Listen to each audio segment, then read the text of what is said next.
ahora empezamos con la unidad 3, la primera parte. Esto va a ser parte 1, parte 2, parte 3, el regreso, ¿sí? Yo se los voy acomodando en distintas partes para que se vayan guiando, sobre todo en el estudio, en el material de clase.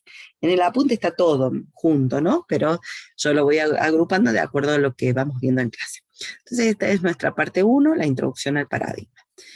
La idea de esta unidad, ¿no?, es que el alumno comprenda los mecanismos fundamentales que dan origen al paradigma, que pueda utilizar resolución de problemas con el lenguaje orientado a objetos puros, y que en este caso vamos a usar el lenguaje Smalltalk, que es un lenguaje netamente puro. Ya lo vamos a ver en la segunda parte de la clase, las características que tiene.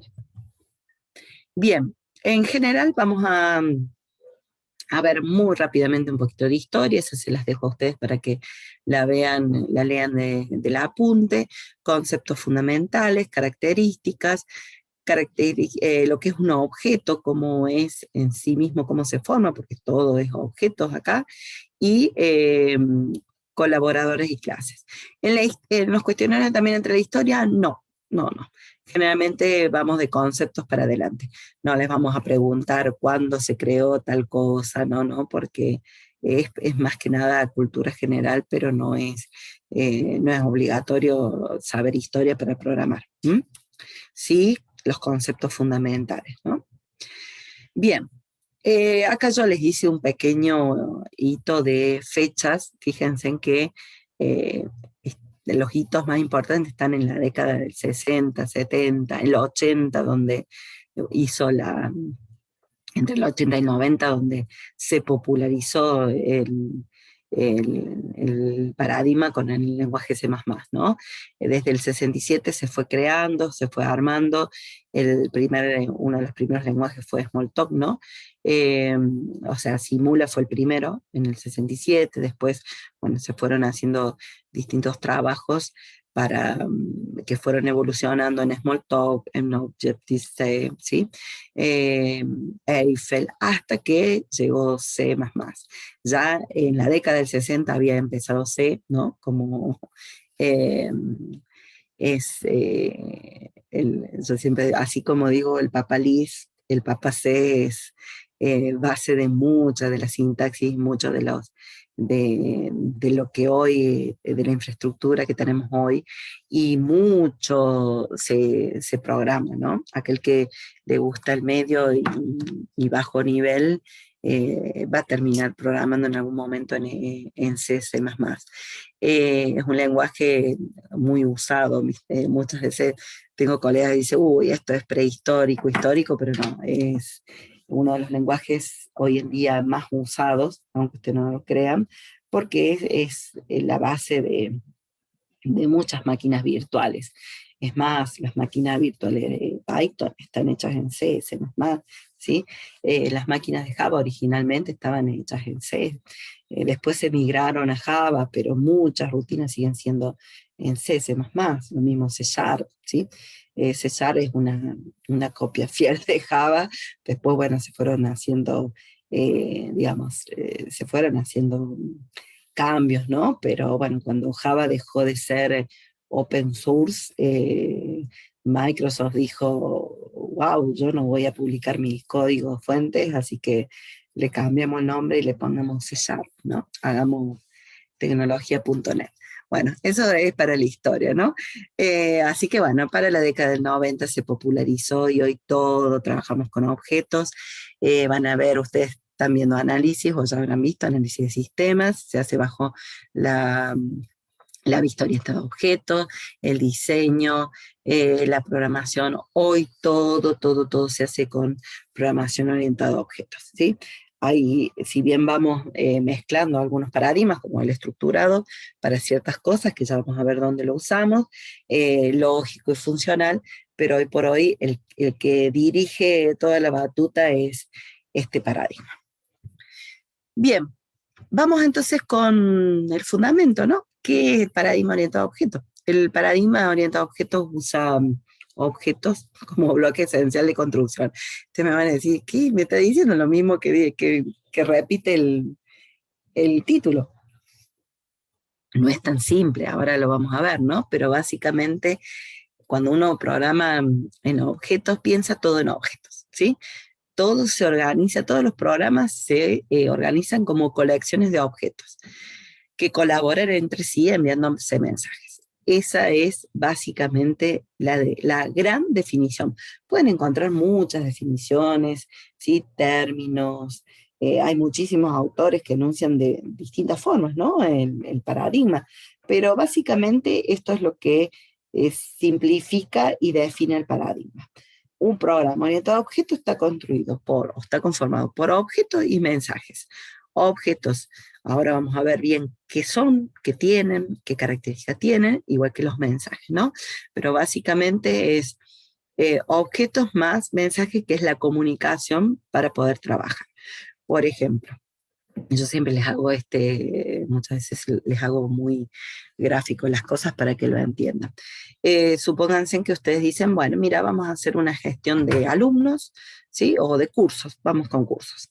Entonces, yo tengo un usuario que necesita gestionar un curso, entonces esto es cómo voy manejando, cómo voy haciendo mi aplicación. Y mi aplicación seguramente va a tener una parte de interfaz, ¿sí? Que le podemos llamar principal o el nombre que ustedes quieran. Esa interfaz o ese módulo, ¿sí? Porque un objeto, para que ustedes vayan pensándolo, es un módulo, ¿sí? Ya ahora cuando veamos características lo vamos a ver bien. Básicamente es un módulo, vamos a ver que tiene atributos, comportamientos, pero es un módulo, por eso también tiene comunicación con otros. Entonces, yo, por ejemplo, puedo tener un módulo, un objeto que es el principal, que va a recibir todas las solicitudes del usuario, todo lo que pedida, todos los pedidos, y le va a devolver todas las respuestas que necesite el usuario, ¿sí? Entonces, este es mi primer objeto que tiene contacto con el usuario. Ahora bien, ¿qué pasa? Mi principal no se puede encargar de todo, ¿sí? De hacer todo. Entonces, ¿qué va a hacer? Y bueno, va a decir, bueno, a ver, yo voy a delegar y voy a tener una entidad, un objeto curso que administre todo lo que haga falta de curso. El curso no va a poder administrar todo, entonces si va a tener docente, decir, bueno, a ver, todo lo que sea concerniente al docente lo administre la entidad docente, ¿sí? El objeto docente.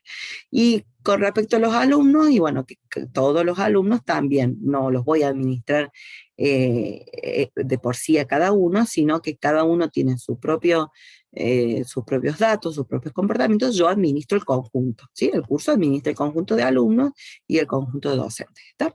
Entonces, si el usuario, por ejemplo, le dice, mira, yo necesitaría saber cómo se llama el curso que está en memoria o que está activo, por ejemplo, en este horario, entonces, ¿qué hace? Le pide al principal, decime cómo se llama el curso. Bueno, como principal no está preparado para tener toda la información de curso, porque si no estaría redundante, ahí no tendríamos esta separación que hablamos hace un ratito de la modularización y ahora la vamos a ver.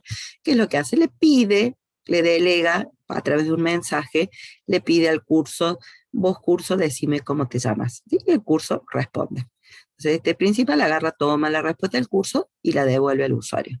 Fíjense que es muy parecido al concepto que ustedes veían de funciones. Pasa que ahora vamos a ver que estos circulitos, estas entidades que yo les llamo estos objetos, tienen más que código solamente, ¿sí? Tienen una estructura que la vamos a ver ahora. Si el usuario, por ejemplo, les dice, quiero saber el nombre del docente, bueno, ¿qué hago? Le pide al principal, quiero el nombre del docente. Este principal no sabe cuál es el nombre del docente, entonces dice, mira, pero conozco el curso. Bueno, a ver, le pido el curso, llevo curso. ¿Cuál es tu docente? Entonces este curso dice, para que yo tengo asociación docente, le pido al docente, decime cuál es el nombre. Bueno, yo te doy mi nombre, lo paso acá, este lo manda acá y este lo pasa acá, ¿sí? Y hago este paso de mensajes que se llama, o esta delegación, para que cada uno vaya haciendo lo que le compete, ¿sí? Es decir, los datos del docente los tiene el docente, él es el que le compete cambiarse, modificarse, devolver la información del docente, lo mismo el alumno, lo mismo el curso en este caso va a tener la función de gestor, ¿sí? Porque va a gestionar los datos del docente y los datos de los alumnos. En este caso, hay una relación directa con un solo alumno, pero puede haber muchos alumnos, ¿sí?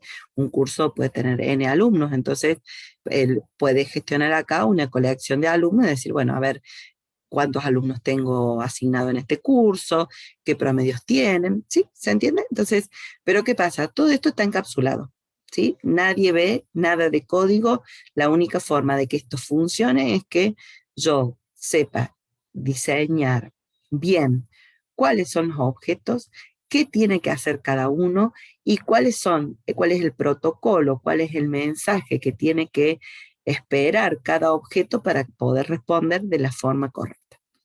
¿Se entiende? ¿Sí?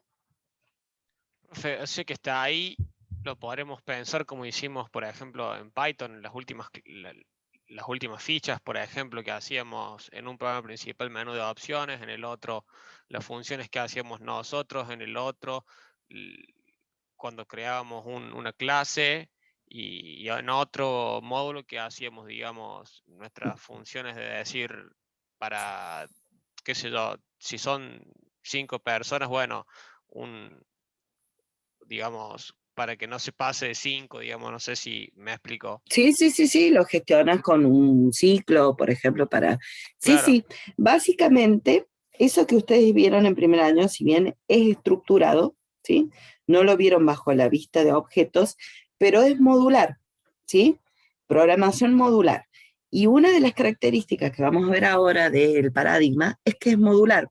Así que en ese sentido, en el tema de pedido, respuesta, ¿sí? Delegación, es exactamente igual que el estructurado. La diferencia la vamos a ver ahora en qué es lo que hay acá dentro de estos circulitos, que ahí sí se difiere mucho de lo que ustedes vieron en primer año. ¿Está? Ahora claro, lo bien, vamos a ver, ¿sí? Para bien. que antes de entrar a eso, a qué es lo que hay dentro de un objeto, eh, que bueno, ahora lo vamos a ver, pero lo vamos a ver en contexto, ¿no? Yo a mí siempre me gusta poner esta imagen, que es la famosa imagen de una CPU, que todo el mundo reconoce de alguna forma. Eh, ¿Por qué? Para entender esto que vimos hace un ratito, ¿no? Que es objetos más mensajes. Todos los objetos, ahora lo vamos a ver en detalle, tienen características de comportamiento. ¿Qué significa eso? Que las entidades, los objetos que nosotros manejamos, no solamente tienen funciones propias, sino también tiene datos. ¿Sí? En Python el año pasado ustedes manejaban los datos, pero los manejaban, a ver, lo más similar a objetos, para que ustedes se ubiquen, ¿se acuerdan los registros? ¿Sí? ¿Se acuerdan cuando vieron registros que ustedes para poder crear un registro usaban la palabra reservada class y el nombre, por ejemplo, class alumno, class producto? ¿Se acuerdan? ¿Sí? Bueno, eso que ustedes estaban definiendo básicamente era la estructura de un objeto. Nada más que en primer año no llegamos a ponerle tanto comportamiento, más que el self de creación, el constructor, ¿sí? El que inicializaba, el que cambiaba. Algunos llegaron a ver cómo poner una función para mostrar los datos del registro, ¿sí? Entonces, básicamente, ustedes sin saberlo, a la segunda parte del año empezaron a trabajar con pseudo objetos, ¿sí? Nada más que nunca los nombramos de esa forma, y ahora sí. ¿M? Entonces, ¿qué era lo que tenía un objeto? Características, ¿sí? Por ejemplo, un objeto alumno, legajo, nombre, promedio, por ejemplo. ¿Y qué comportamiento? Y, por ejemplo, inicializar, cargarle datos por primera vez, generar una cadena y retornar los valores, cambiarle valores. Eso ahora vamos a ir viendo qué comportamientos podemos asociar a los objetos. Básicamente, antes de que entremos bien en detalle a objetos, todo programa orientado a objetos siempre está construido en base a diferentes componentes, diferentes objetos. Cada uno tiene un rol específico en el programa y todos los componentes pueden comunicarse entre ellos de forma predeterminada con mensajes. Y esto es lo que les quería representar, ¿no?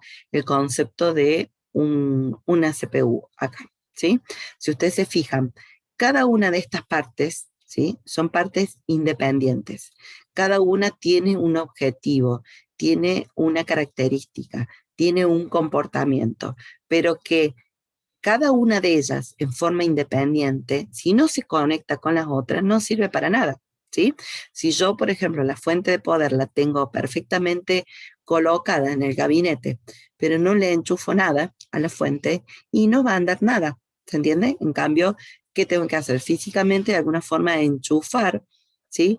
Todas aquellas partes que dependan de la fuente de poder para que puedan accionar, ¿sí? Para que puedan tener energía para trabajar. Entonces, esa conexión es el mensaje, ¿sí? Que en este caso a nivel de hardware es un mensaje a nivel eléctrico, ¿no? Pero si tuviéramos que abstraer esto y representarlo en forma de un programa, es la conectividad de pido electricidad y me da electricidad, la fuente, ¿sí? Lo mismo con las unidades de disco, por ejemplo, ¿sí? Acá, bueno, tenemos las unidades viejas, unidades ópticas, ¿sí? Fíjense, acá tenemos la de los disques viejos, por acá, bueno, tenemos algunas ranuritas, ¿no? Para algunos pendrive o algunas memorias, ¿no? De SD, ¿sí? Para discos, etcétera, etcétera. Así que todo eso también, cada uno es un dispositivo independiente, tiene sus características, tiene sus comportamientos, pero para poder interrelacionarse con la memoria o con todo lo otro, tiene que tener su protocolo de mensaje, ¿sí?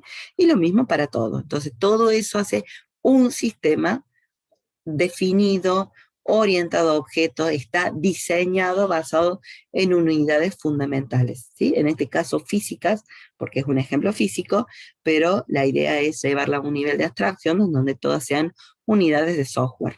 ¿Se entiende el concepto de un programa orientado a objetos? Sí,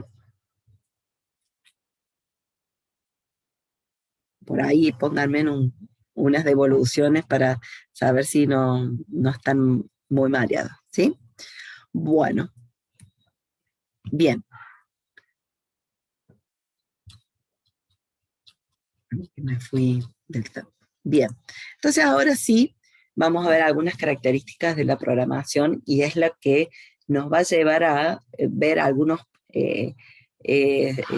paralelos con la programación estructurada, porque es la forma de hoy actual de programar, ¿no? Vamos a ver 9 características: abstracción, modularidad, encapsulamiento, principio de ocultación, cohesión, acoplamiento, herencia, polimorfismo, recolección de basura.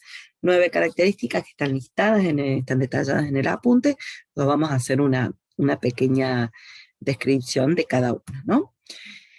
La abstracción, ¿qué significa? La abstracción es una característica fundamental, ¿por qué? Porque es en ese proceso de abstracción donde yo identifico qué características esenciales tiene un objeto, ¿sí? Donde se establecen también cuáles son los comportamientos esenciales de ese objeto. Así como hace un ratito dijimos, mira, tengo una unidad, por ejemplo, de disco, en donde las características básicas van a ser un montón de componentes físicos, pero que el comportamiento no solamente va a ser leer y grabar o hacer operaciones de lectura-escritura, también va a ser comunicarse con, por ejemplo, por algún dispositivo, por algún base de datos hacia la memoria para poder mandar datos y hacer intercambio de datos, ¿sí? Entonces, eso que yo establecí o que yo digamos, pude identificar, ese es el proceso de abstracción. El poder identificar cuáles son las características o seleccionar, ¿no? Cuáles son las características relevantes dentro de un conjunto, ¿sí? Y poder identificar también y seleccionar cuáles son los comportamientos comunes para definir entidades u objetos en el mundo real, ¿no? O en el mundo ficticio, porque no necesariamente estamos modelando un mundo real, podemos estar imaginando, inventándonos, no sé, un videojuego en donde, bueno, nos inventamos un modelo o estamos haciendo un simulacro, qué sé yo, de algún planeta exótico y para filmarlo en una película, vamos a colaborar en Avatar, que ya están, ya están haciendo, no, pero, y bueno, nos inventamos, bueno, pero para eso previamente tenemos que entender qué es lo que queremos representar, ¿sí? Y en base a eso, qué entidades vamos a necesitar, y una vez que identificamos qué entidades, qué características son relevantes para lo que nosotros queremos representar y qué comportamientos. Todo ese trabajo de identificaciones se da tanto en el proceso de análisis como en el proceso de diseño. Ustedes en segundo año ven análisis de sistemas, que es toda la comprensión de los problemas de los sistemas, donde ustedes identifican ahí cuáles son las entidades relevantes como partes del sistema, las problemáticas, las que tienen problemas, las que no, todo lo que interviene en esa comunicación. Después en diseño, en tercer año, van a ver cómo necesitan, ante un problema, de plantear alguna solución, ¿sí? Con lo cual, esa solución también va a ser orientada a objeto y van a tener que diseñar eh, entidades, ya sea las mismas que encontraron en el análisis, están bien, van a crear unas nuevas o van a modificar las entidades que a lo mejor estaban falladas, ¿sí? Y van a ir construyendo de esa forma el sistema, ¿sí? En forma de, con la vista de orientación a objeto, ¿sí? Ahora bien, ese proceso de abstracción tiene algo muy importante que es eh, esto que decíamos, cuáles son la selección de las características relevantes. ¿Por qué hablamos de características relevantes? Porque puede haber características que no sean relevantes para lo que yo tengo que modelizar o solucionar. Por eso yo siempre les pongo este ejemplito acá, que les ayuda a entender la característica de abstracción. Y es la siguiente: si yo pudiera modelizar una persona y decir, ¿qué característica tiene una persona? Cualquier persona, ¿sí? No, sin distinguir edad, sexo, raza, nada. Una persona de raza humana, ¿sí? ¿Qué características tiene? Hoy por hoy, la mayoría de las personas viven en sociedad, así que hoy por hoy la mayoría de las personas, no importa en qué sociedad estén, tienen por lo menos un nombre, un dato de identificación, ¿sí? En las sociedades más avanzadas puede que tenga algún DNI, como somos nosotros, o quit, o quil, o número de seguro social, como por el norte, ¿sí? Pero un número o algo que lo identifique como persona única, ¿sí? Después podemos tener datos de contacto, o sea, todas personas de alguna forma tienen algún domicilio, vive en algún lado, tiene alguna forma de comunicarse, algún teléfono, algún mail, ¿sí? También las personas propiamente tienen contextura física, ¿sí? Características físicas, ¿sí? Altura, peso, color de pelo, color de piel, o sea, todo lo que puede definir característicamente a una persona de forma física, ¿sí? Tangible.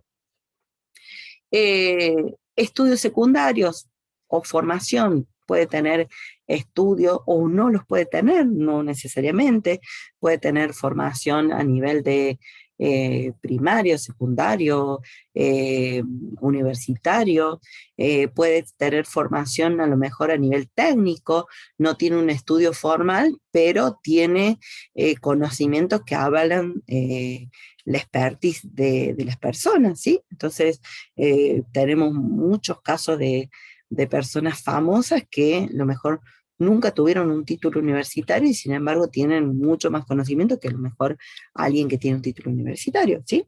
Entonces, es más, creo que Bill Gates creo que tiene un título honorífico porque no tiene un título en la universidad donde por ahí participa, por ejemplo. Entonces, hay muchas cosas que definen a las personas que todas las tienen. Ahora bien, ¿qué pasa?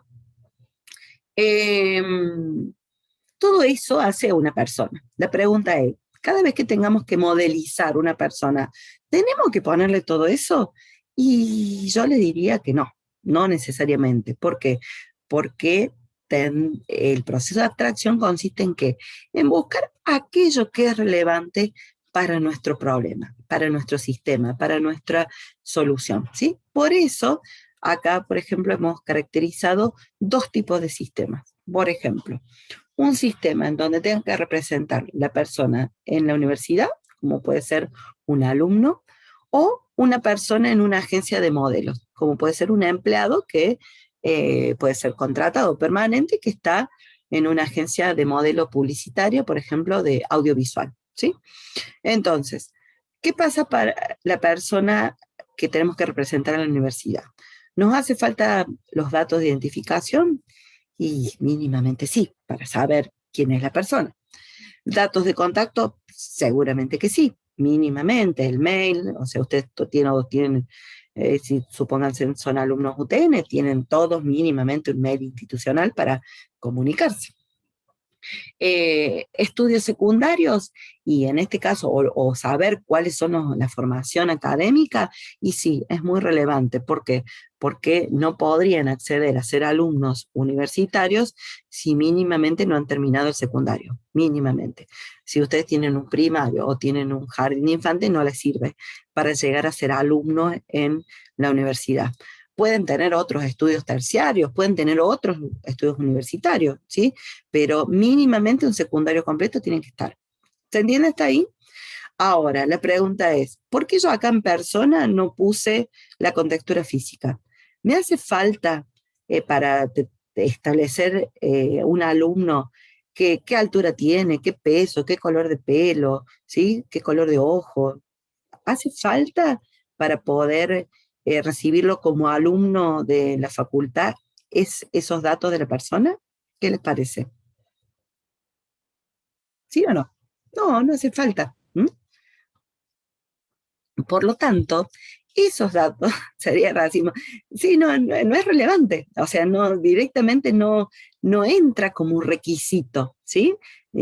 A nadie se le ocurriría pensar que a alguien en la universidad lo va a recibir por su contextura física, de ninguna manera. Entonces, esa característica que es propia de las personas, porque no se las puede sacar, ¿sí? Es propia, todos tenemos características con textura física, biológicas, por más que esté muy de moda por ahí negar algunas partes biológicas, pero la contextura biológica física no se puede negar. Entonces, la tenemos, pero ¿es relevante para el sistema universitario? No, ¿sí? Entonces, esas características no son esenciales, ¿sí? No son relevantes y se ignoran, ¿está? Entonces, ¿qué vamos para el sistema de la agencia de modelos? Dijimos una situación de una agencia de audiovisual, ¿sí? Donde el objetivo de la agencia es, por ejemplo, poner publicidad contratada por empresas, donde, por ejemplo, se puede hacer publicidad para niños, publicidad para personas de la tercera edad, para personas jóvenes, para personas de un cierto rango de edades o de ciertas características, ¿sí? Eh, Existen, por más que se quiera negar, pero hay diferencias muchas veces de entre el varón y la mujer, donde el varón tiene necesidades de ciertos productos y la mujer tiene necesidades de otros ciertos productos. Entonces, la publicidad va tendiendo a dónde? Hacia esos nichos que se llama, donde va a llegar el producto que se quiere ofrecer, ¿sí? Eso es parte de la publicidad, ¿sí? Entonces, yo no digamos, no se le va a ofrecer, por ejemplo, bueno, depende de cada uno, pero un autito de juguete a una persona grande, si no se prepara una publicidad para los niños, para que ellos digan, bueno, mira, yo quiero juguete, se lo pido a Papá Noel o a mi papá o a lo que sea, ¿sí? Entonces, eh, es importante que esa agencia audiovisual y trabaje con todo su expertise para que llegue a los nichos que corresponda la publicidad. Entonces, ¿qué pasa? Ahí, eh, cuando tengo que modelizar la persona, ¿me hace falta los datos de contacto, de identificación? Sí, mínimamente para saber cuál es mi empleado modelo para poder llamarlo o para poder saber cómo se llama, ¿sí? Cómo identificarlo. Los datos de contacto los tengo que tener. Necesito Juancito para tal publicidad, lo tengo que llamar, me tengo que hacer, ¿sí? Eh, Ahora bien, ¿me hace falta la contextura física? Y seguramente que sí. ¿Por qué? Porque no es lo mismo una publicidad para niños, donde a lo mejor tengo que poner niños, a una publicidad para tercera edad, donde a lo mejor tengo que poner tercera edad, ¿sí? O algo que tenga que ser relevante visualmente con la contextura física, ¿sí? Lamentablemente o afortunadamente, o no sé, es la realidad, la publicidad va de acuerdo a los negocios y de acuerdo a quien compra, ¿no? Entonces, la parte visual es muy representativa y se vende con los ojos, la edad no alcanza, exactamente. Entonces, muchas veces se trata de luchar por ahí con los estereotipos, pero los estereotipos los va haciendo la sociedad, ¿sí? Es decir, a ver, por ahí uno dice, nosotros estamos en una sociedad en donde la mayoría es digamos, de piel blanca, por ejemplo. Por supuesto que hay de todas las pieles. Uno va a África y la mayoría son de piel oscura, entonces va a haber diferencia entre una y otra. Entonces, la publicidad que se haga en África y seguramente va a requerir características que sean empáticas con la sociedad donde esté. Y lo mismo acá o en otros países del norte, siempre se trata de hacer una empatía con la sociedad. No es que sea una discriminación digamos, caprichosa, sino es la empatía y por digamos, el objetivo de llegar a la mayor cantidad de público posible. Y si es algo más neutro, y bueno, se hace más neutro. Todo eso es todo algo, bueno, que se estudia, ¿no? En la parte de publicidad. Entonces, la contextura física es relevante. Ahora, la pregunta ¿es importante la formación del empleado? ¿Sí?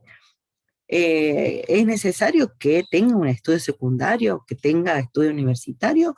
No, ¿por qué? Porque lo que se necesita a lo mejor es que sepa hablar o no, que ponga la cara, diga algo o no, que a lo mejor sí tenga estudios, por ejemplo, a lo mejor sí es relevante que tenga estudios, si es audiovisual dijimos, y es audio, que sepa vocalizar, que sea locutor. Hay leyes que te dicen de que para poder hablar en televisión, bueno, antes había, no sé, ahora cualquiera habla, cualquiera dirige un programa, pero en general las propagandas normalmente antes estaba reglamentada, no sé si seguirá, la tenía que hacer un locutor, para eso estaba la carrera, ¿no? Entonces tenía que hablar una persona calificada, que haya estudiado, que tenga buen léxico, que tenga buena dicción, que sepa leer, escribir, expresarse, ¿no? Eso era en otros tiempos, ¿no? Pero bueno, básicamente hoy por hoy no sería algo tan relevante. Habría que analizar el modelo de negocio de cada agencia, ¿sí? Pero si generalizamos, para todas las agencias no es relevante, ¿sí? Entonces, a eso se refiere con características esenciales o relevantes. Recién me preguntaba, Nicolás, si relevantes o esenciales es lo mismo. Sí, son sinónimos, ¿sí? Son aquellas que se necesitan poner como características propias de los sistemas, ¿sí? Eh, ¿Estamos hasta ahí? Eso es con respecto a la abstracción. Ya vamos a trabajar sobre eso para que lo vayamos manipulando y vayamos haciendo digamos, un paralelo con análisis, que es ahí donde ustedes van a usar más, y diseño, ¿no? Que lo van a ver el año que viene en tercero, pero van a trabajar mucho con esto, ¿no? Bien, respecto a la modularidad, dijimos que los objetos o la programación orientada a objetos respeta mucho el concepto de modularidad. Por eso todos los objetos se comportan como módulos, como unidades de software pequeñas, ¿sí? Que tienen sus características, su comportamiento y se dedican a hacer lo que le compete, ¿sí? Entonces, por eso la modularidad está muy presente en los objetos.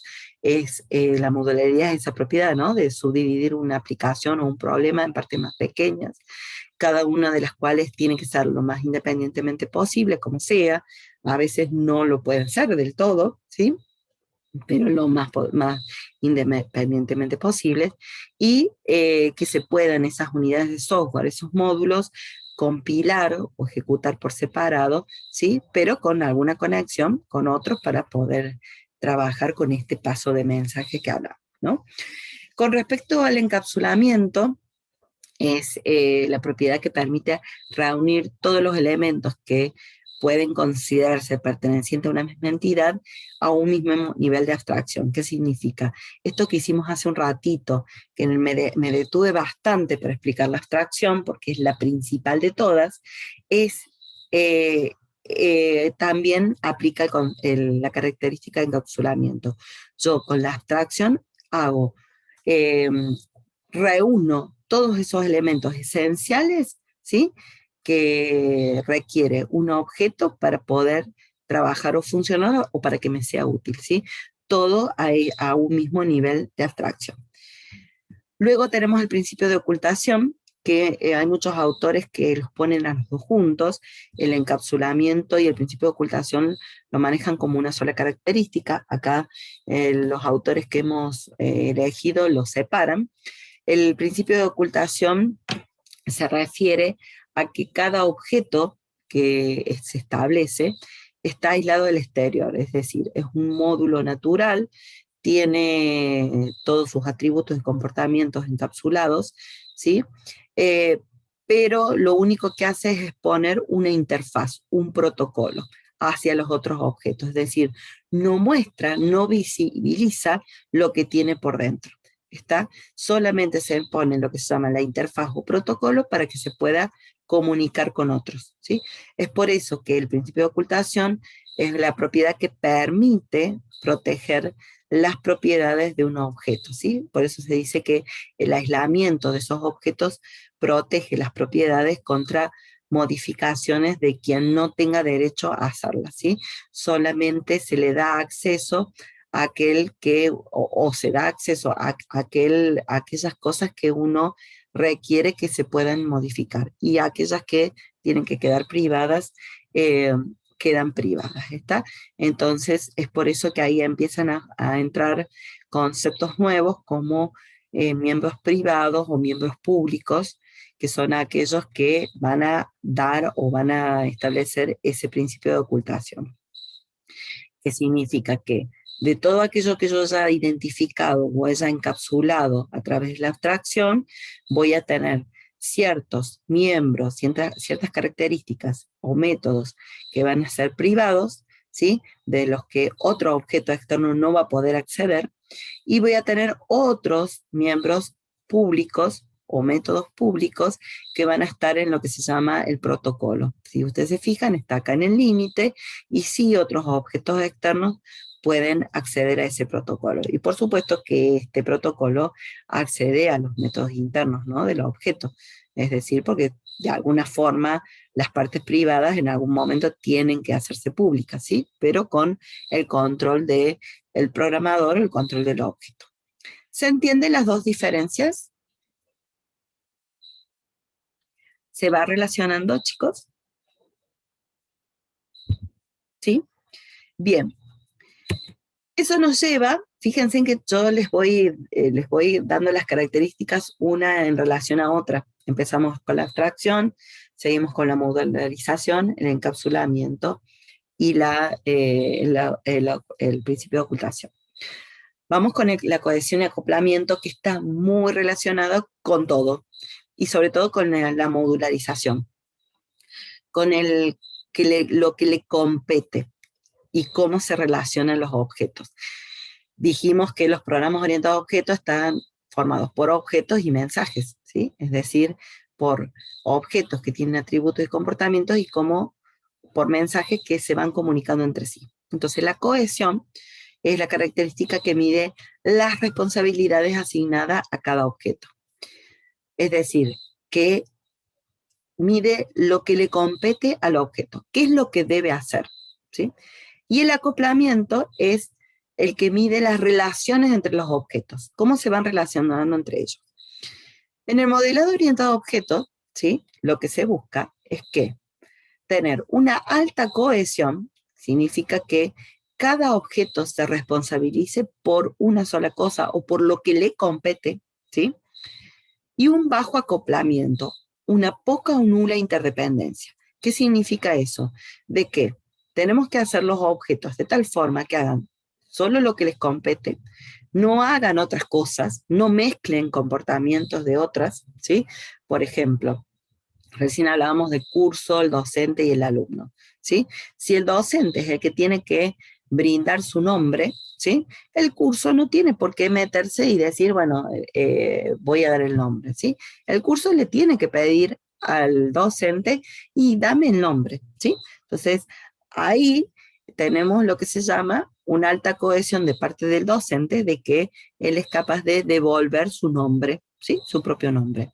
Y que el curso no tiene por qué trabajar con el nombre, digamos, interno del docente, ¿sí? Lo pide cuando lo necesita.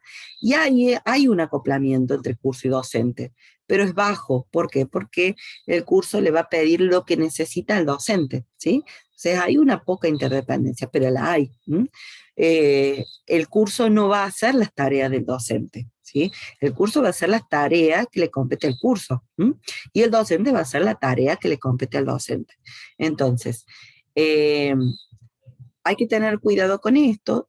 Si bien nosotros a este nivel de paradigmas no vamos a hacer modelado, no vamos a hacer diseño orientado a objetos, sino los vamos a interpretar, pero es bueno que ustedes los vayan teniendo en cuenta, por eso charlamos de estas características que son generales. Cuando ustedes tengan que modelar, cuando ustedes tengan que diseñar o identificar los objetos, ¿sí?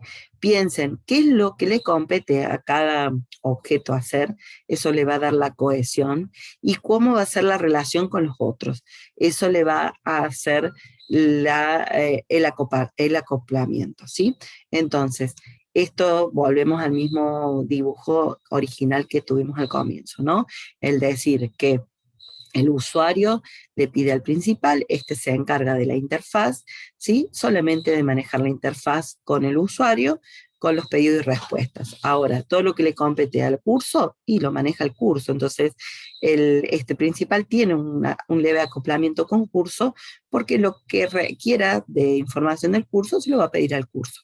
Y lo va a obtener y lo va a devolver al usuario. Lo mismo el curso, cuando tenga que hacer algo referente al docente, se lo va a pedir al docente o al alumno, ¿sí? ¿Está? Si yo les dijera, vamos a poner un ejemplo extremo, ¿no? Yo quisiera, no sé, preguntarle a algún alumno si entendió el tema, ¿sí? El alumno me va a tener que responder si lo entendió o no, ¿sí? Yo no puedo inmiscuirme y decir, ah, sí, el alumno entendió, ¿está? Porque yo ahí me estaría metiendo en el comportamiento del alumno, ¿sí? El que tiene que decir si entendió o no, el alumno, no yo, ¿sí? Yo puedo preguntarle al alumno, ¿entendiste el tema? El alumno me va a responder, sí o no, ¿se entiende? Entonces la cohesión es que cada uno haga lo que le compete. En mi función será preguntar, ¿entendió el tema el alumno? Y la función del alumno será responder sí o no, ¿se entiende? Pero yo no puedo responder por el alumno. ¿Se entiende? ¿Se entiende las dos características? Sí, profe. ¿Está? Bien. Después de esto pasamos a el tema de herencia y polimorfismo, que lo vamos a ver en clases separadas, bien en detalle. La característica de herencia es a nivel de modelado, de definición de estructura. Significa que los objetos pueden heredar propiedades y comportamientos de otros objetos a los que pertenecen a tipos similares, ya lo vamos a ver. La herencia lo que permite es organizar y facilitar también el polimorfismo, que vamos a ver a continuación, todo lo que es el encapsulamiento, permite que a los objetos ser definidos y creados como tipos especializados de otros preexistentes. Podemos reutilizar conceptos que ya hemos hecho o que alguien hizo y yo los puedo reutilizar y especializar o generalizar dependiendo de cómo esté aplicando la herencia, ¿sí? La herencia permite hacer que los objetos puedan compartir y extender comportamientos sin tener que volver a implementarlo. Eso es básicamente la reutilización, ¿sí? Cuando vayamos a la herencia propiamente dicho, lo vamos a ver con mayor detenimiento. Y polimorfismo está en cierta forma relacionado a la herencia en alguna parte, ya lo vamos a ver bien. La idea del polimorfismo tiene que ver más con los comportamientos, no tanto como con la estructura. La idea del polimorfismo es que pueda tener objetos diferentes, que tengan comportamientos diferentes y que al compartir una misma interfaz puedan ser reutilizables o intercambiables, ¿no? Entonces, la idea del polimorfismo es, normalmente se refiere a muchas formas, es decir, que yo puedo tener objetos de distintos tipos que puedan tener comportamientos diferentes, pero con una misma interfaz. Eso lo vamos a ver en el tema de cuando vayamos bien a polimorfismo, cuando definamos métodos polimórficos, donde nosotros podamos o tengamos la necesidad de intercambiar objetos de distintas tipificaciones, de distintas clases, y podamos decir, mira, yo ahora necesito que vos actúes de una forma o actúes de otra forma, pero bajo un mismo nombre, ¿sí? Todo lo que es referencias y colecciones de objetos, si bien pueden tener objetos de distintos tipos, la idea es de que esa invocación a los comportamientos sea con el mismo protocolo para que yo pueda hacer ese intercambio de objetos, ¿sí? Eso lo vamos a ver bien cuando vayamos a ver, por ejemplo, colecciones, cuando veamos el tema de métodos que tengan el mismo nombre, que pueden ir cambiando con el nivel de parámetros o argumentos. Entonces ya vamos a ver ejemplos en donde cuando nosotros tenemos que hacer polimorfismo, por ejemplo, en dispositivos. Yo quiero imprimir un listado, ¿no? El comportamiento es imprimir un listado, pero yo podría imprimir un listado en un objeto monitor, en un objeto impresora o en un objeto terminal remota. Entonces tengo objetos distintos, cada uno tiene su propia característica, su propia forma de mostrar, pero la interfaz o el protocolo es imprimir. ¿M? Entonces, lo que simplifica es eso, el intercambio de protocolos entre los distintos objetos. Ya vamos a llegar ahí. ¿Estamos? ¿Está claro con ese concepto? ¿Sí? Sí, profe, está claro. Bien. Y la última, la recolección de basura es una característica que está puesta, bueno, sobre todo por el ámbito de aquellos lenguajes declarativos como Smalltalk, Python, Java, que manejan una máquina virtual que tienen lo que se llama el garbage collector o el recolector de basura, que en realidad es un programa que se encarga de destruir automáticamente o desvincular la memoria no usada, ¿sí? Eso implica que el programador no debe preocuparse por la asignación o liberación de memoria, ya que la hace todo el entorno, ¿no? Yo generalmente siempre les aclaro que normalmente, dependiendo de los autores, no la van a encontrar como una característica propia del paradigma orientado a objetos, porque hay lenguajes orientados a objetos que no tienen recolección de basura. Por ejemplo, C++ es un lenguaje orientado a objetos, pero que no tiene un recolector de basura. El programador tiene que borrar la memoria que fabrica, tiene que crear su propia memoria, ¿está? Entonces, la característica recolección de basura es relevante solamente para aquellos lenguajes que la tengan, ¿sí? Pero no es relevante para el paradigma en sí. Los anteriores, hasta la 8, digamos las 8 primeras características que vimos, sí son relevantes y son necesarias y condición necesaria y suficiente para hacer una buena programación orientada a objetos. ¿Estamos hasta ahí? Bien. ¿Quieren que hagamos una pausa? Vamos a hacer una pausa porque ya hablé mucho, ya se nos pasó el recreíto. En realidad tenemos tiempo todavía, pero me gustaría que se tomen un descansito, así después seguimos con el resto.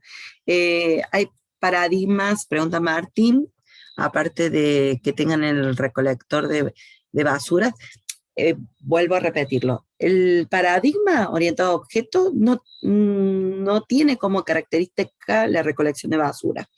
En realidad nuestro autor que usamos para la materia, como viene de un Smalltalk puro, lo pone como característica, pero no es no una característica propia del paradigma, es más una característica del lenguaje, ¿sí? ¿Por qué? Vuelvo a repetir, Python, Java, C Sharp, Smalltalk tienen recolector de basura. ¿Por qué? Porque el lenguaje en sí mismo tiene un motor, una máquina virtual que administra la memoria. Pero C++, Object Pascal, por ejemplo, no tienen recolector de basura y son orientados a objetos, ¿sí? Hay otros, Eiffel, hay varios lenguajes orientados a objetos que usan paradigma orientado a objetos y no tienen recolección de basura, ¿sí? Pero sí tienen todo lo anterior, o deberían tener todo lo anterior para hacer un buen programa orientado a objetos. ¿Se entiende? ¿Sí? Bien, entonces voy a pausar un minutito la grabación. Bien, entonces vamos con objetos. Ahora sí vamos a entrar ya más en concreto. Si bien hablamos bastante de objetos, hablamos bastante de las características que tenía que tener la programación orientada a objetos, pero ahora vamos a ponerle algunos conceptos encima para completar y complementar todo lo que vimos hasta recién. ¿Qué es un objeto? Un objeto es una abstracción, una representación computacional de alguna entidad de la realidad, ¿sí? También se le llama una unidad de software, ¿sí?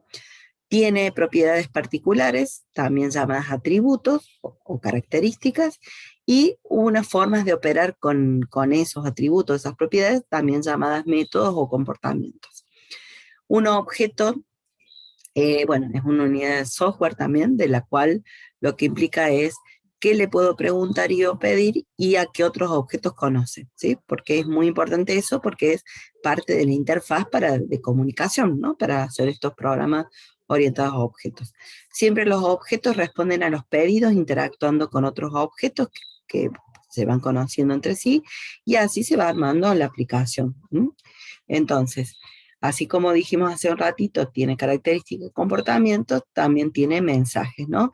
Y esos mensajes están conformados por un objeto A, por ejemplo, un emisor, que le hace un pedido a un objeto B, que se le llama receptor.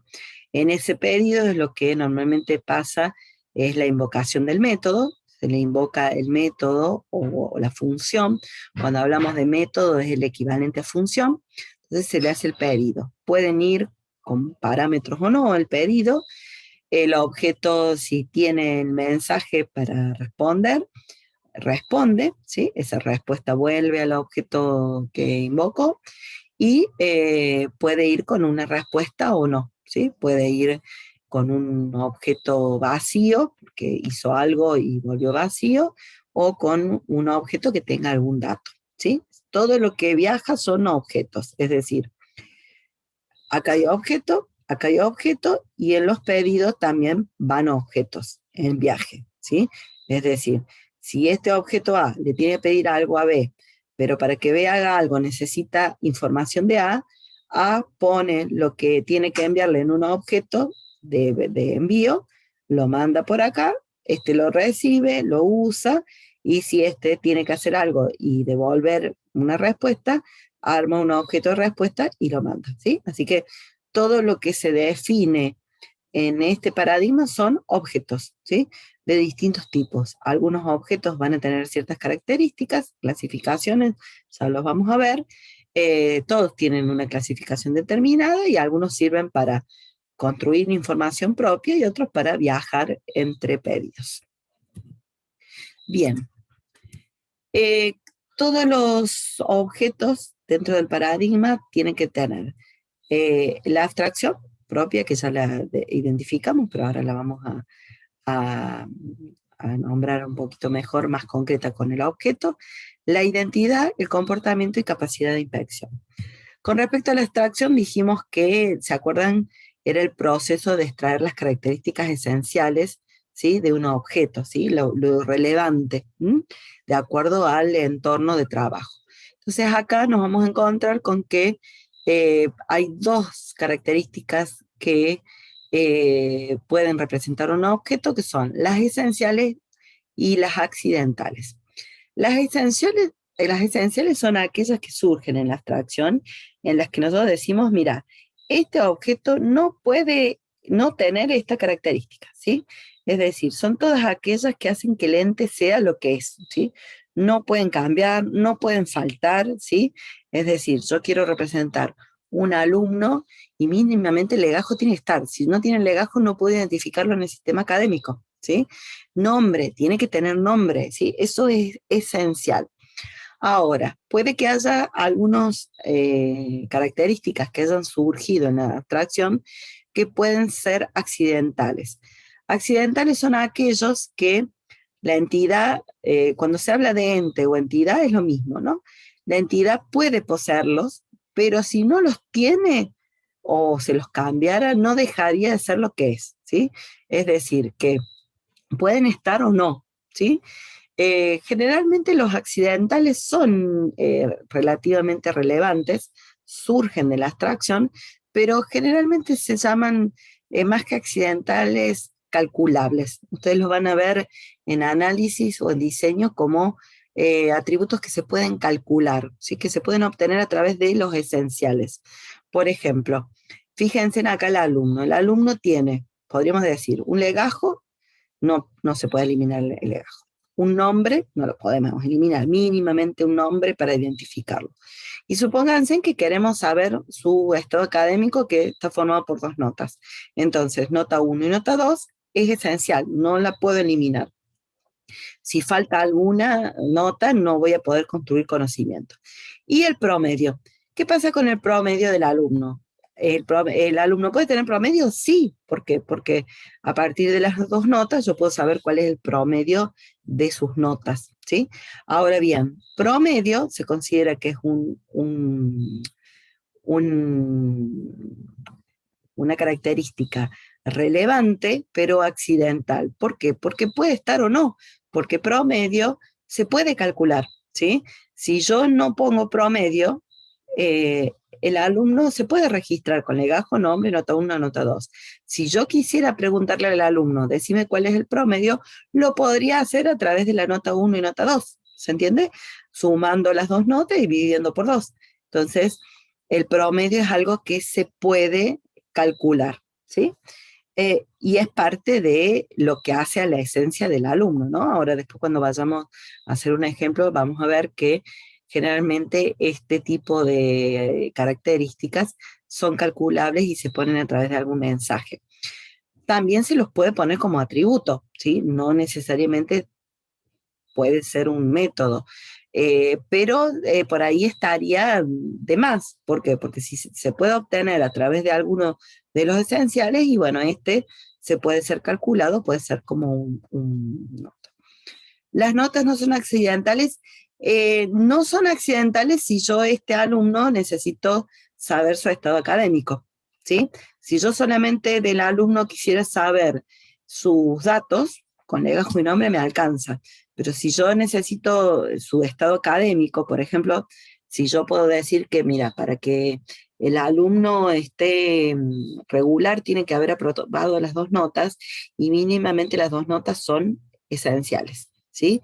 O, como en el caso de ustedes necesitan 5 notas, bueno, 5 notas son esenciales, no puede faltar una. ¿Se entiende? ¿Por qué? Porque si falta uno, ya no cumplen con la condición académica. ¿Se entiende? Entonces, tienen que estar las 5 notas registradas. Acá por una cuestión de rapidez pusimos 2 nomás, ¿no? Pero sí para un estado académico, por eso lo aclaré. Si el alumno lo estoy analizando en un entorno de académico, está. Si yo, supónganse que solamente quiero listar alumnos porque, no sé, quiero hacer un relevamiento de cuántos, bueno, ahora estamos en virtualidad, pero estamos en la presencialidad, me voy a la cantina y queremos hacer un relevamiento de cuántos alumnos hay en la cantina por hora, ¿sí? Para ver cuáles son los horarios picos. Y ahí, con solamente representar el alumno en general, o su nombre o legajo, por ejemplo, para identificarlo, está. No me hace falta saber su nota, porque ni qué está cursando, ni nada. A lo mejor podría poner la carrera, porque quiero decir, bueno, a ver, cuántos alumnos de la carrera de sistemas hay, o de electrónica, ¿se entiende? Entonces, ahí irían otros datos y esenciales para esa problemática. ¿Se entiende? ¿Sí? Bien, la identidad. La identidad es la característica de los objetos que le da, o es una propiedad o característica que permite que un objeto se diferencie de otros, ¿sí? Es el que le pone los distintos valores a sus características, ¿sí? La propiedad es tal que generalmente le da nombre al objeto, ¿no? Pero básicamente la identidad sirve para identificar o diferenciar a objetos entre sí. Por ejemplo, ustedes tienen, bueno, acá en el ejemplo tenemos autos, ¿sí? Podemos tener muchos autos, tenemos un auto negro, un verde, un rojo y un amarillo. Acá la identidad que los diferencia entre ellos es el color, por ejemplo, ¿sí? El color del chasis general, pero también los puede diferenciar los detalles, por ejemplo, acá tengo estos dos con detalles negros, estos con dos detalles en azul, este con gris. Hay muchas diferencias o similitudes, por ejemplo, todos tienen, por ejemplo, dos luces delanteras, tienen 4 ruedas, ¿sí? Tienen características comunes, pero si hay ciertas características que las diferencian unos de otros. Es como ustedes, los alumnos, y todos tienen legajo, nombre, pero cada uno va a tener su propio legajo, su propio nombre, ¿sí? Su propia identidad, que se llama, ¿sí? Con respecto al comportamiento, todos los objetos tienen comportamiento, dijimos, aparte de los atributos. El comportamiento es lo que está embebido en el objeto y es para lo que está destinado a hacer, ¿sí? Y no solamente las características, sino qué cosas puedo hacer con esas características o cómo se puede comportar el objeto. Normalmente el comportamiento del objeto está definido por un conjunto de mensajes que el objeto puede responder, ¿sí? Que tiene definido, y ese conjunto es lo que se llama el protocolo. Por ejemplo, supónganse que yo quiero representar una caja de ahorro, donde ahí se deposita dinero, entonces yo puedo tener operaciones o comportamientos en donde sea, por ejemplo, depositar un monto de dinero, extraer un monto de dinero, consultar el saldo, operaciones mínimas para el manejo de dinero. Por supuesto que también acá voy a tener operaciones para saber, por ejemplo, quién es el dueño de la caja de ahorro, cuál es el CBU, o sea, hay un montón de características y comportamientos que puede tener una caja de ahorro. Acá hemos enunciado tres comportamientos que podría responder con mensaje la caja de ahorro, ¿sí? Y la capacidad de inspección es una propiedad que tienen los objetos de poder ver en todo momento quiénes son los colaboradores, quienes están interrelacionando con ese objeto en algún instante determinado, ¿sí? Y eventualmente poder cambiárselo. Esta es una propiedad que la tienen todos los objetos en todos los lenguajes, pero se visualiza más en ciertos lenguajes que en otros, más en los puros que en los híbridos, pero todos tienen la capacidad de inspección, el poder ver en todo momento qué valores, qué identidad tiene, quién lo invocó, quién lo está llamando, quién está usando qué, ¿sí? A eso se refiere.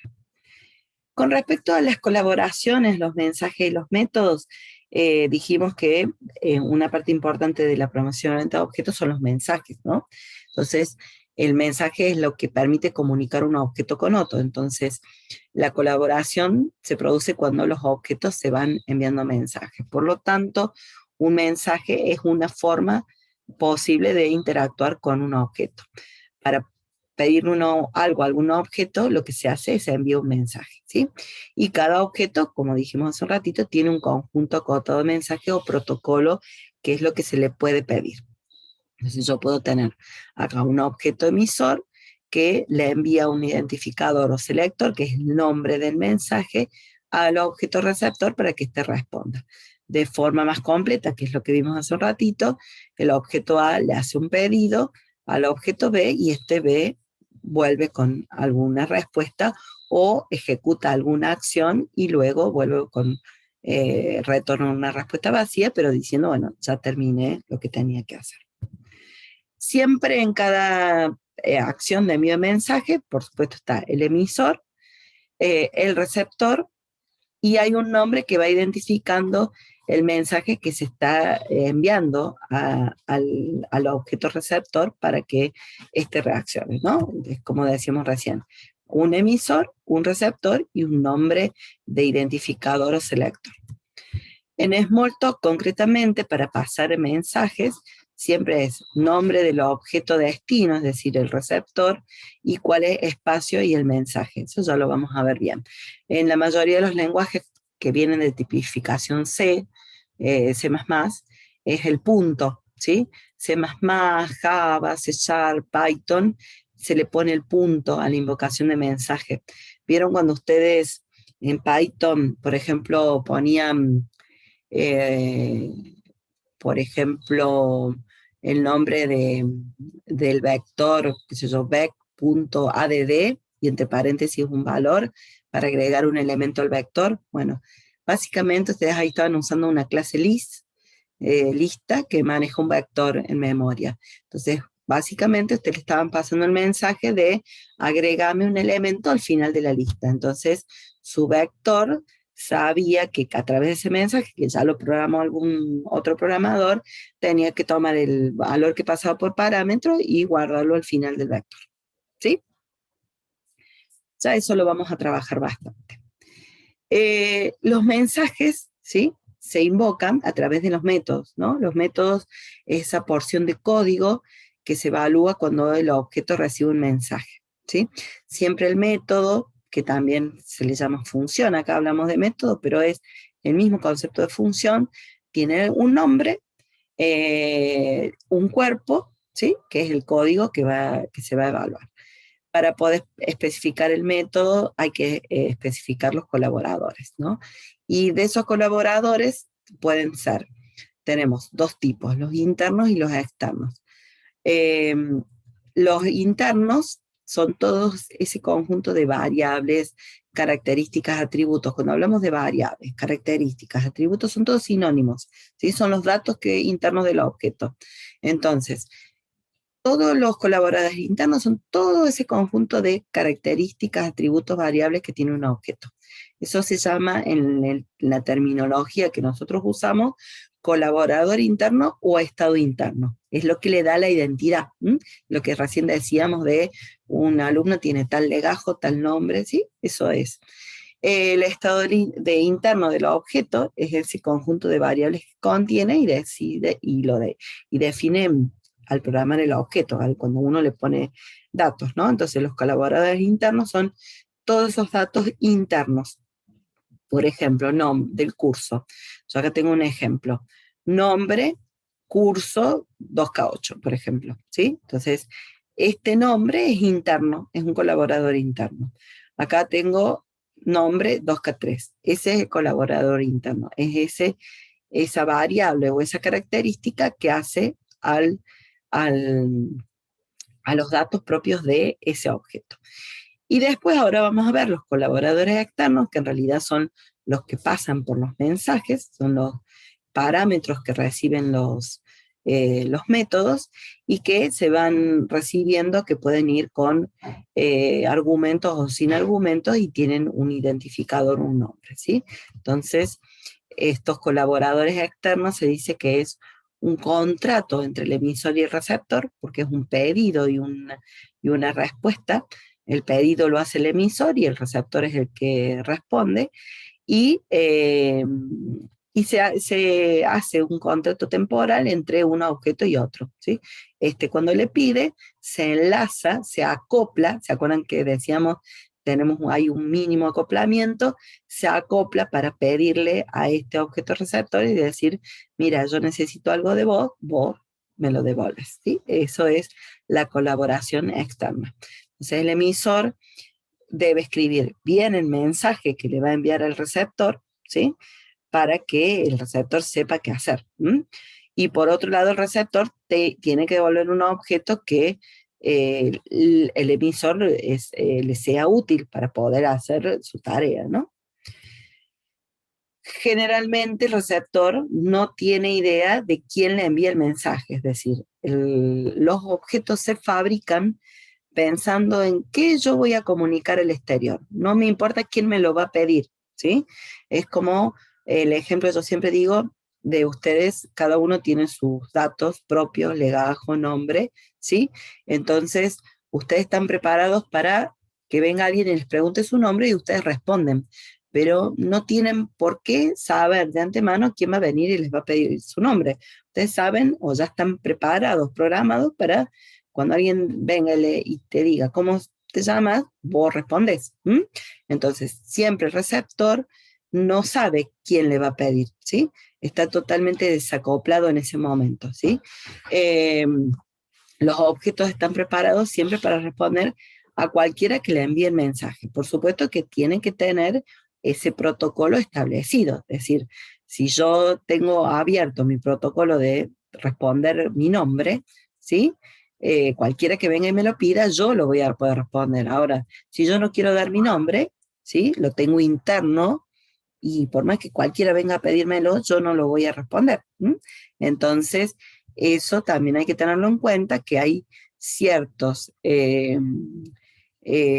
variables o ciertos estados internos que pueden no ser públicos, solamente quedan privados. Entonces, solamente va a ser un mensaje aquel que esté en forma pública, sea parte del protocolo. Por supuesto que el emisor, ¿sí?, puede asumir que existe un objeto con capacidad de responder al mensaje que envió, ¿sí? Es decir, que si yo les pregunto a ustedes cuál es su nombre, es porque yo estoy asumiendo que ustedes me van a poder responder el nombre. Si no me pueden responder el nombre, es porque, bueno, me equivoqué, le pregunté a la persona equivocada, ¿no? O hice la pregunta equivocada. Por eso, acá se especifica que pueden ocurrir errores, y eso se da cuando se le pasa un mensaje equivocado al objeto correcto o se le pasa el mensaje correcto al objeto equivocado. Por ejemplo, si yo a ustedes les digo, díganme, por ejemplo, cómo se llama la materia de quinto que están cursando, ¿sí? Y usted me dice, profe, pero estamos haciendo segundo año, ¿sí? No puedo responder eso, ¿se entiende? Entonces, yo estoy preguntándole a ustedes por un mensaje que ustedes no pueden contestar. Lo que tendré que hacer es de preguntarles qué materias de segundo año o están cursando análisis de sistemas, por ejemplo, que están en segundo. O le paso el mensaje correcto al objeto equivocado, ¿sí? Entonces yo, por ejemplo, estoy dialogando con un alumno de quinto y le estoy preguntando, mira, ¿que estás cursando inteligencia artificial? ¿Sí? Ahí estoy pasándole el mensaje correcto al objeto correcto. Ahora, le digo, aún estoy dialogando con un alumno de tercero, le digo, estás cursando inteligencia artificial, y no, bueno, el objeto equivocado, ¿está? Entonces, hay una diferencia sutil, pero hay que tenerla en cuenta, que para que ese mensaje, ese contrato se produzca, ese acoplamiento se produzca, hay que pensar bien cuál es el objeto a quien estoy pidiendo y cuál es el mensaje que le tengo que pedir. Básicamente es eso, ¿sí? Y por último, las clases, cuando hemos hablado mucho de objetos, pero los objetos dijimos que el paradigma orientado a objetos son muchos objetos que colaboran entre sí. Por lo tanto, hay muchos objetos de distintos tipos. Entonces, para poder establecer cuáles son esos tipos, entra acá el concepto de clases. Las clases son modelos o moldes para construir objetos.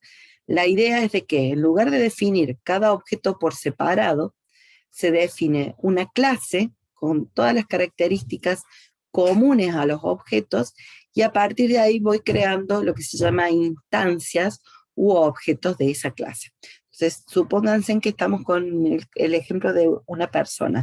Quiero representar una persona que como característica va a tener DNI, nombre, teléfono, domicilio, por ejemplo, y como comportamientos, de alguna forma, poder responder cuál es su DNI, cuál es su nombre, o cambiar el DNI si se equivocó la carga o el nombre.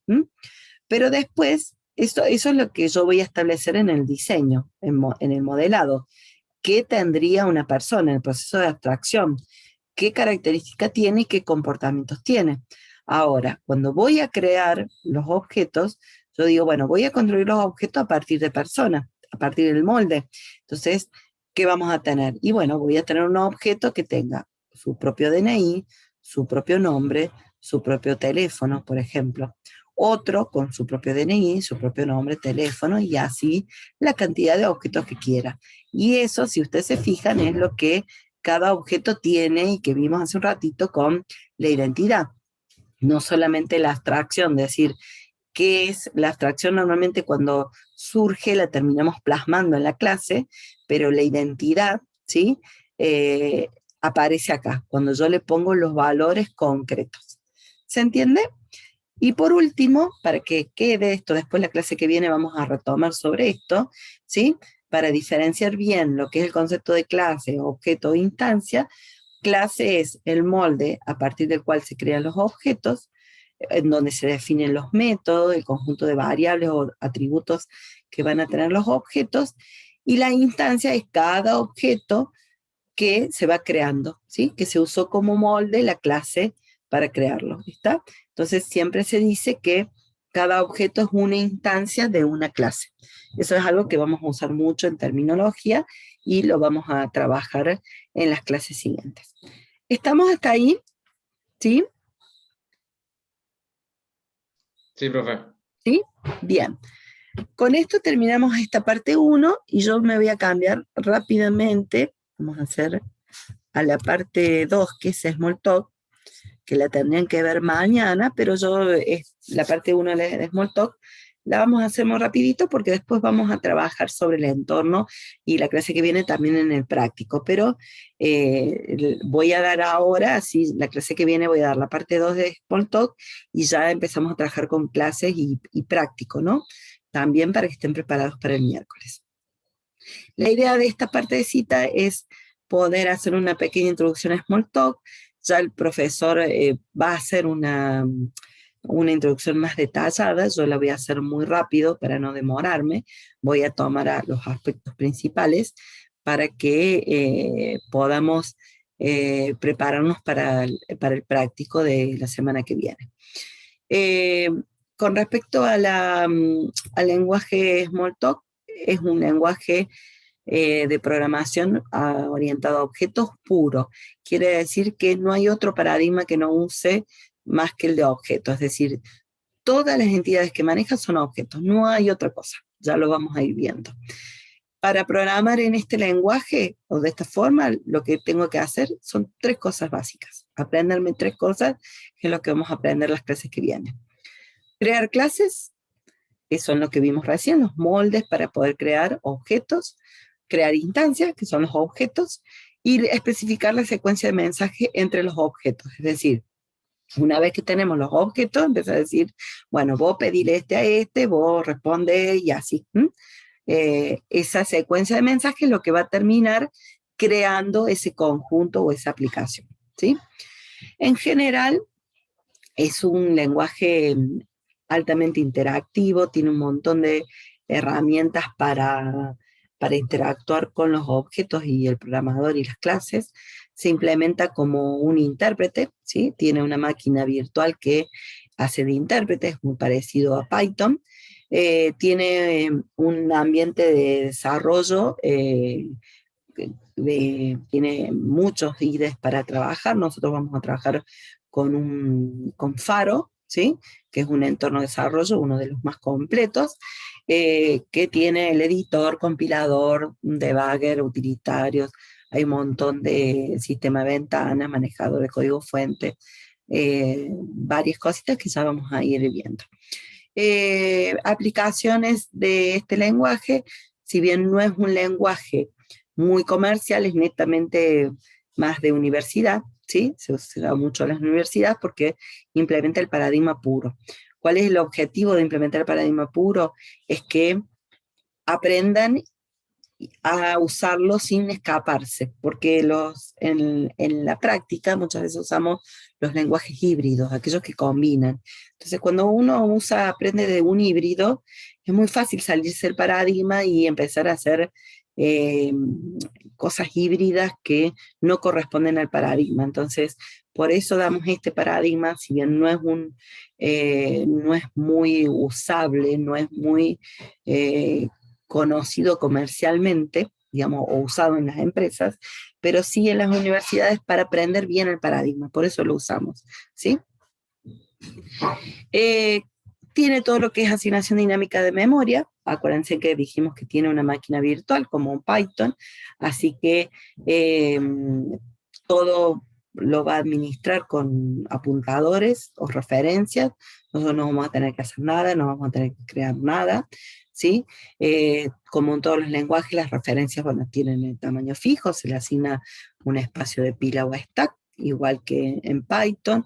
Los objetos referenciados se almacenan en otro sector de memoria, que es el heap, ¿sí? Donde ahí es donde se va especificando también los valores, o se va poniendo los valores de cada objeto. Es dinámico, es de tipado dinámico, ya lo vamos a ver, igual que Python.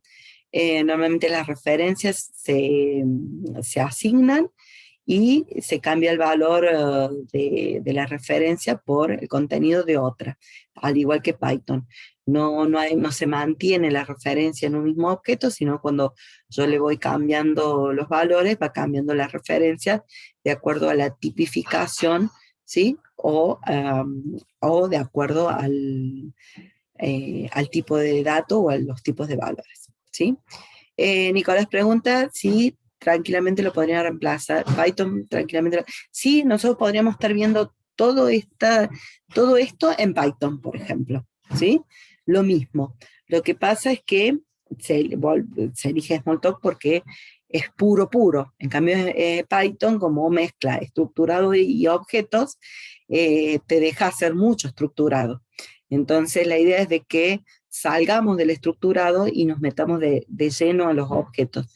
Pero cuando ustedes terminen de aprender esto, ¿sí? Se van a Python y hacen todo lo mismo que hicieron acá, está todo igual, ¿sí?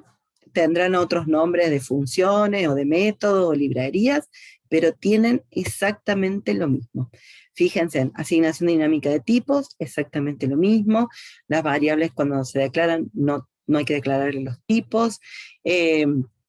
Posee la asignación dinámica, así que cada vez que ustedes le asignan un objeto, ahí se crea el lugar para la referencia.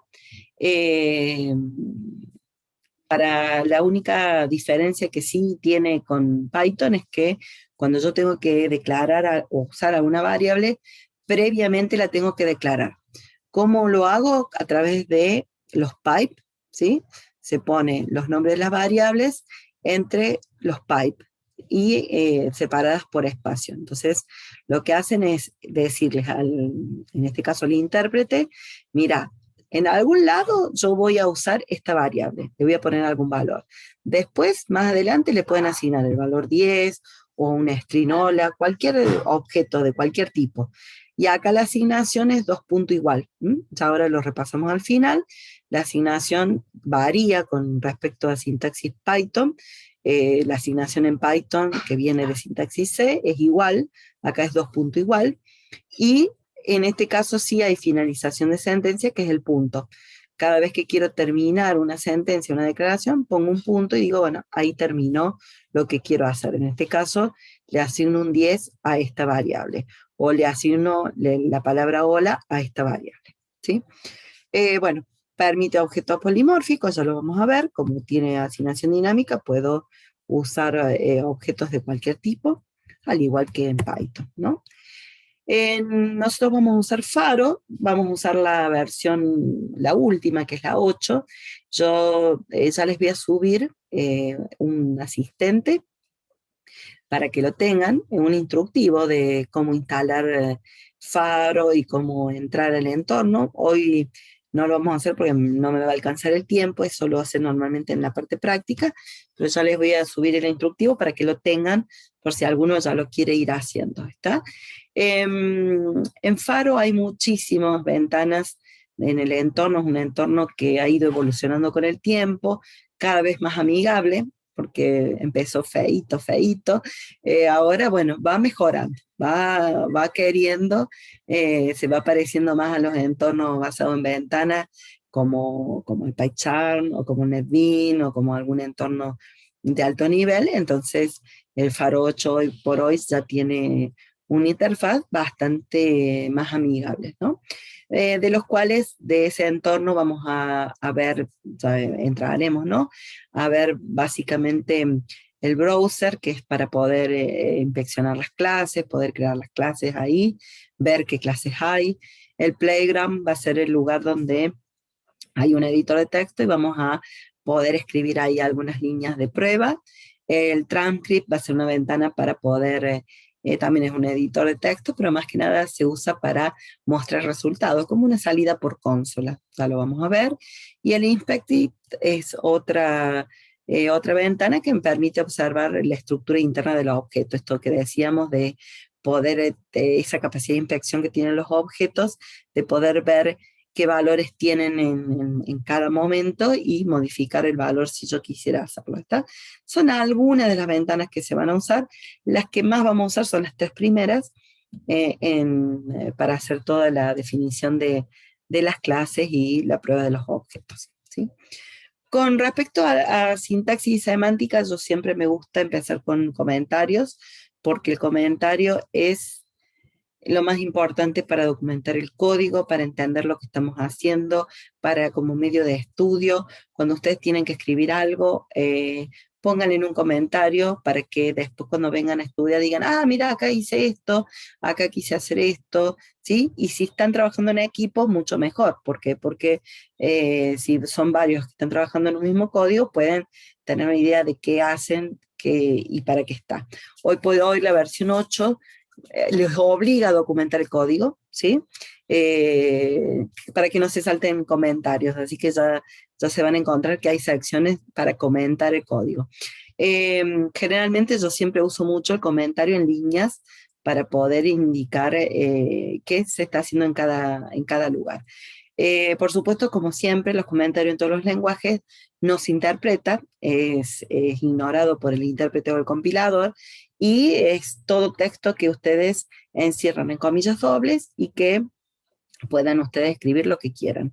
Lo pueden hacer en una línea, en muchas líneas, siempre que empiecen con las doble comillas y terminen con las doble comillas. Con respecto a la asignación, es el dos punto igual, dijimos, es el operador dos punto igual, es el que hace la ligadura, crea las variables en memoria, ¿sí? Todo el objeto que se crea del lado derecho en memoria se asigna a la parte izquierda, que es el que referencia dónde está el objeto.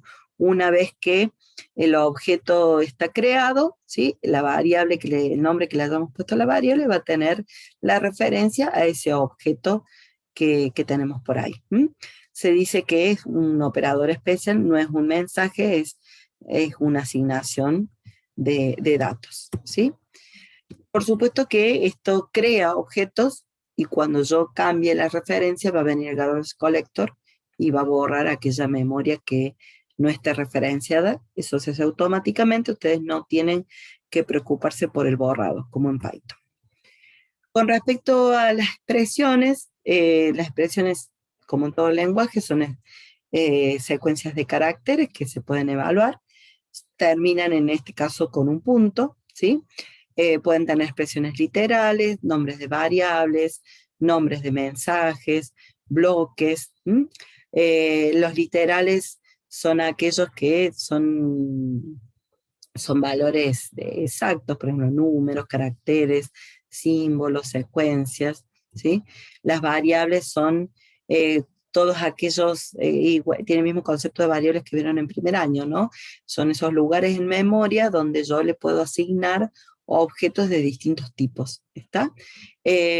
Siempre los nombres de variables también se les llama identificadores, como en cualquier lenguaje. Y siempre se usa la secuencia de letras y dígitos para identificar. Siempre empieza con una letra, nunca con un número, ¿sí? Y normalmente la nomenclatura que usamos nosotros es el camel case, que es esto, por ejemplo, cuando tienen que hacer un nombre de variable doble compuesto, se pone la primera palabra en minúscula y la segunda, la primera letra en mayúscula, ¿sí? Entonces esto es una palabra doble, un objeto. Si fuera en Python, ¿se acuerdan que en Python usaban el snake case? El snake es otra convención que se usa en Python, que es todo en minúscula, pero separado con un guión bajo, ¿sí? Sería un guión bajo objeto todo en minúscula. No sé si se acuerdan. Pero de todas formas eso lo vamos a ir trabajando porque son convenciones que se usan y son buenas respetarlas. Es buena respetarlas porque cuando vayan a ver códigos de otros o bajen códigos, es más útil leer código que uno entienda, ¿sí? ¿Qué otra cosa? Bueno, tipos de variables, van a tener variables de instancia, que son las variables internas, los colaboradores internos, que son los atributos de los objetos, variables locales o temporales, que son aquellas variables que vamos a usar en el cuerpo de los métodos, de las funciones, los colaboradores externos, que son todos los parámetros que pueden entrar a los métodos.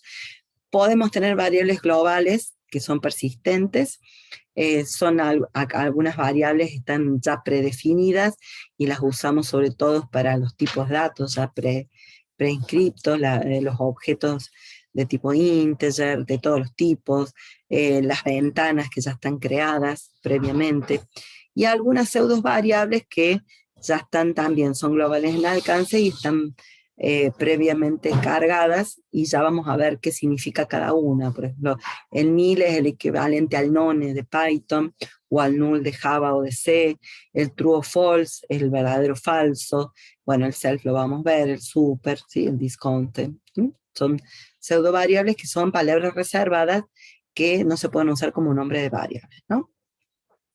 Operaciones aritméticas, van a poder hacer operaciones con binarias, ¿no? De cualquier tipo.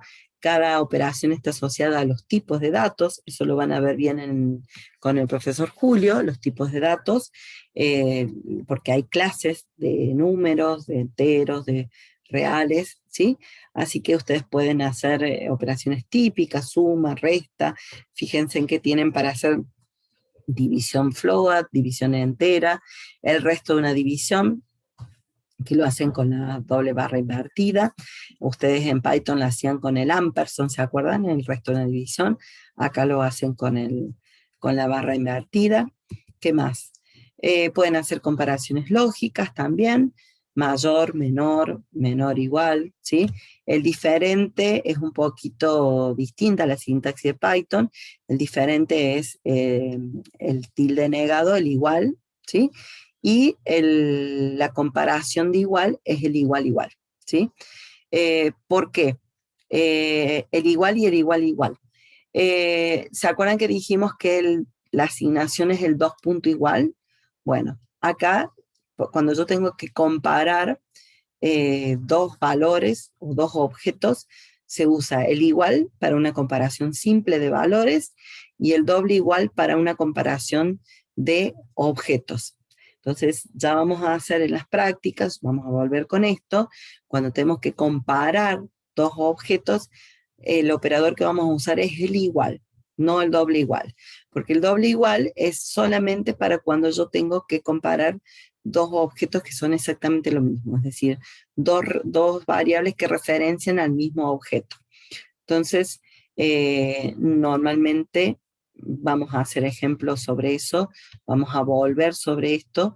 Yo estoy pasando muy rápido ahora, pero ya lo vamos a trabajar. También tenemos los operadores lógicos, el AND y el OR, ¿se acuerdan? Para poder, y la negación, ¿no? En este caso el AND es el ampersand simple y el OR es el pipe simple. ¿Se acuerdan? En Python era el AND y el OR, la palabrita, acá es un ampersand y un pipe, a diferencia de un Java o un C, que es doble ampersand, doble pipe. Las comparaciones lógicas van con el NOT, asociadas a un booleano, con lo cual uno pone un mensaje y después lo niega. De esa forma transforma un verdadero en falso, un falso en verdadero, ¿sí? Acá hay algunos ejemplos de invocación de mensajes. Todo esto yo lo estoy pasando muy rápido, como para que lo tengan documentado, está en el apunte, ¿no? En todo, pero yo se los he puesto a modo de resumen para que tengan como una guía rápida cuando vayan al práctico. Si ustedes tienen que invocar un mensaje, siempre recuerden que es el objeto receptor, espacio mensaje. Entonces, el objeto, por ejemplo, 3 es un objeto numérico al que yo le pido, dame el factorial, ¿sí? Entonces, los números enteros están preparados para devolver el factorial, por ejemplo. Si yo fabrico mi propio, ya vamos a ver, mi propio alumno, puedo decirle, bueno, te paso una nota que valga 10, quiero cambiarte la nota.